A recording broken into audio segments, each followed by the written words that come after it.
Halo semuanya, jumpa lagi di Celestial Rider Plus. Kali ini saya akan membahas alur cerita Sin Beast House Season 5 episode 3 yang dirilis tanggal 13 Maret 2023. Di episode 3 menceritakan tentang makhluk bermasker merah yang selalu bertanya tentang kecantikan. Sebenarnya, apa yang terjadi dengan makhluk tersebut? Daripada penasaran, yuk langsung simak alur ceritanya berikut.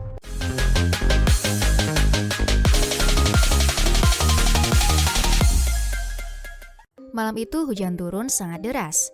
Seorang gadis remaja masuk ke rumahnya sambil menangis dan langsung berlari menuju kamar mandi. Ibu si gadis ini bingung, lalu berjalan menghampirinya. Ternyata, wajah si gadis sudah berubah menjadi wajah yang menyeramkan. Selanjutnya, terlihat Gembi tengah merias wajahnya dengan make up.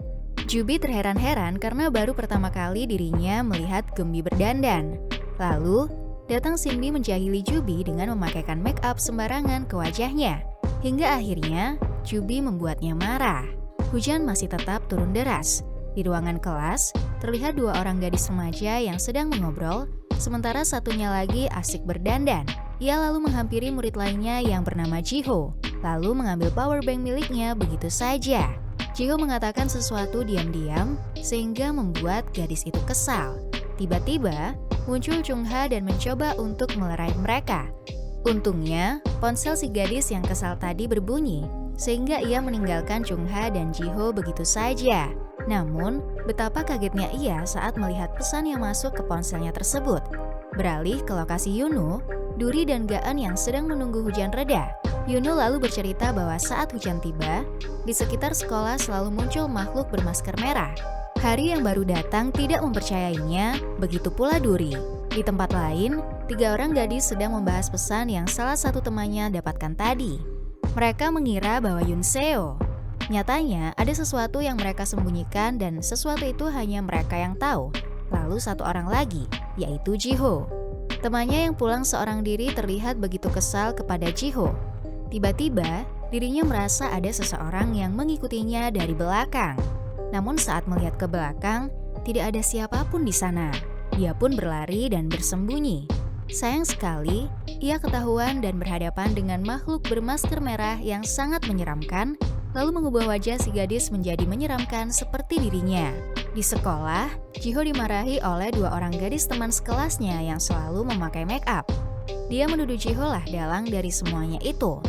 Hari tiba-tiba muncul dan mencoba melerai mereka. Lalu, Chungha datang dan mengatakan bahwa sebenarnya tadi malam dia melihat sesuatu yang mengganggu temannya, yaitu makhluk bermasker merah. Hari dan kawan-kawan berkumpul untuk membicarakan makhluk tersebut. Mereka sudah memutuskan untuk menangkap makhluk yang berkeliaran di sekolah saat hujan. Keesokan harinya, cuaca masih tetap hujan. Ayahnya meminta Hari dan Duri mengenakan masker atas perintah sekolah. Sehingga, tak hanya dirinya, semua orang yang ada di sekolah pun memakai masker. Tentu saja, hal ini membuat pencarian makhluk bermasker menjadi terasa sulit. Tetapi, mereka cukup mendapatkan informasi dari teman sekelasnya yang pernah sekelas dengan anak-anak nakal itu, serta anak-anak yang mereka jahili. Saat hendak pulang sekolah, Pak Guru mengatakan kalau semua anak-anak boleh melepaskan maskernya. Sekilas Jiho memandang keluar dan memakai maskernya lagi, lalu berjalan keluar kelas. Hari dan Gaan baru keluar kelas. Lalu Chungha menghampirinya dan mengatakan sesuatu bahwa dirinya menemukan lip tint milik Jiho. Sehingga, mereka pun mengira bahwa Jiho terlibat dalam masalah ini. Mereka pun menghampiri Jiho. Namun saat Jiho membuka maskernya, rupanya tidak ada yang aneh di wajah Jiho. Sementara itu di kamar kecil, 2 gadis nakal tadi sedang berdandan dan membicarakan tentang Jiho. Namun, temannya terlihat aneh dan ternyata dia kerasukan makhluk bermasker merah. Si gadis keluar dari kamar kecil dan berlari ketakutan. Dirinya bersembunyi di sebuah kelas. Tetapi sia-sia, makhluk tersebut berhasil menemukannya. Teriakan si gadis terdengar oleh Hari dan kawan-kawan. Mereka pun segera berlari dan hanya melihat gadis itu sudah pingsan. Kang Lim merasakan energi makhluk tersebut. Rupanya si hantu mendatangi Jiho yang sedang mengambil buku catatan di kelasnya. Awalnya, Jiho mencoba meminta maaf kepada makhluk yang tiada lain adalah temannya tersebut. Tetapi, si hantu tak menggubris permintaan maafnya dan hendak menyerang Jiho. Beruntung, Hari datang tepat waktu dan menyelamatkan Jiho. Sementara Kang Lim segera menyerang makhluk berwajah menyeramkan itu. Sialnya, serangan Kang Lim malah mengenai Chung Ha yang ada di belakang. Kang Lim menghampiri Chung Ha, namun dia malah terkena serangan dari makhluk tersebut. Melihat hal tersebut, Hari segera memanggil makhluk dari bola makhluk miliknya. Makhluk bertangan panjang yang dipanggil Hari segera menyerangnya, tetapi si makhluk berwajah seram malah menangkap Ji-ho, sehingga serangannya tidak jadi dilakukan. Di saat itulah, muncul Duri dan mulai memanggil makhluk penari.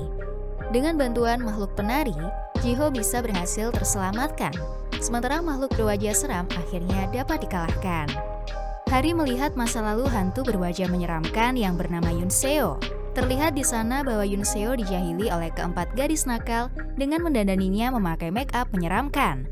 Namun, Yoon Seo tidak menyadarinya sampai akhirnya dia merasa orang-orang memandang wajahnya aneh. Akhirnya, Yoon Seo dapat melihat wajahnya dari genangan air di tengah jalan saat hujan. Ia begitu syok hingga tak menyadari ada mobil melaju cepat, lalu menabrak dirinya sampai meninggal. Kembali ke masa sekarang, Ji-ho sangat menyesal tidak bisa membantu Yoon Seo. Tetapi, dirinya kini akan berusaha untuk mengungkapkan kebenarannya. Yoon Seo berterima kasih dan pergi dengan tenang. Namun, dirinya masih tetap tidak akan memaafkan anak-anak yang sudah berbuat jahat kepada dirinya di masa lalu. Oke, itu saja pembahasan alur cerita kali ini. Jangan lupa klik like, subscribe, dan komen videonya. Terima kasih.